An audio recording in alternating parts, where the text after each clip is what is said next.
আর সবচেয়ে বড় দুর্ভাগ্যের বিষয় হচ্ছে জান্নাতে না যেতে পারে। এজন্য ঈমানদার সবসময় ভাবে যে কোন কাজটি কি করলে আমি জান্নাতে যেতে পারব।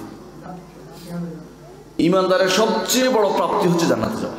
কারণ জানেন কি, যে জান্নাতে যাবে সব পেয়েছে, আল্লাহর সন্তুষ্টি পাবে, আল্লাহকে পাবে, আল্লাহকে দেখতে পাবে, আল্লাহ সব কিছু যা যা তিনি ওয়াদা করেছে সব পাবে সে। কিন্তু জান্নাতে যে যায়নি তার যা মাঝখানে আর কিছু নেই, জাহান্নাম ছাড়ুকেই। এই জন্য জান্নাত একটা পরম আরাধ্য জিনিস, যা আমাকে নিতেই হবে। এই যে সন্তানগুলো আপনাদের আমানত হিসেবে আছে, এদের কয়েকটা কথা বলে আমি আমার আলোচনা শুরু করব। এগুলোকে পড়ানোর জন্য আপনারা এখানে দিয়েছেন, আরো ভালো পড়াতে হবে। এই সন্তানগুলোকে আরো ভালো করে পড়াতে হবে।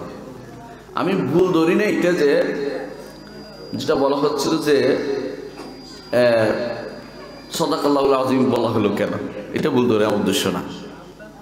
অবশ্যই আল্লাহ সত্য বলেছেন, সাদাকাল্লাহুল আযীম তো মহান আল্লাহ সত্য বলেছেন, মহান আল্লাহ সত্য বলেছেন। কোরআন পুরোটাই সত্য। কিন্তু আমার নবী মুহাম্মদুর রাসূলুল্লাহ সাল্লাল্লাহু আলাইহি ওয়াসাল্লাম বা সাহাবায়ে কেরাম কেউ কোরআন তেলাওয়াতের পরে এটা বলতেন না। তাহলে কিছু তো একটা বলতেন, তাই না? সেটা কি? সেটাও কিন্তু শিখার বিষয় রয়েছে।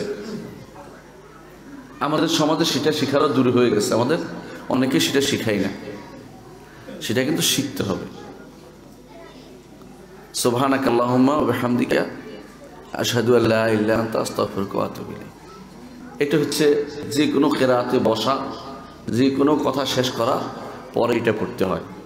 লম্বা যদি না হয়, কিছু পড়তে না হয়, কিছু পড়বেন না, কিন্তু নতুন কিছু আমরা নিব না, বানিয়ে বলবো না। এটা হচ্ছে আমাদের মূল কথা। আরেকটি কথা হচ্ছে, গলার স্বর সুন্দর হলেই কেরাত শুদ্ধ হয় না। আপনাদের হাফেজ সাহেবকে আরেকটু পরীক্ষা করতে হবে, তিনি কি আসলেই শুদ্ধ পড়ান? আমার তো মনে হয় না। যদি এই ছেলেটা পড়ে থাকেন, তিনি মদ্দে তবেই বলে, ওটাকে মদ্দে তবেইতে ভুল করলে পুরোটাই ভুল, এটা সালাতে সমস্যা হয়। তাকে মদ্দে তবেইতে ভুল হয়েছে প্রচুর পরিমাণে। আমি এটা বলেছি কিন্তু ঘরোয়া আলোচনা। এই জন্য আপনারা তাকে শুদ্ধ করার জন্য হাফেজ সাহেবকে আরও ট্রেনিংয়ের প্রয়োজন আছে। তাকে কিছু নয়, মদ্দে তবেইটা শিখাতে হবে। তবেই কোনো গায়ের তবেই হয় না, মানে প্রাকৃতিক নিয়ম যেটা স্বাভাবিক, অস্বাভাবিক করে ফেললে কেরাতে ভুল হয়।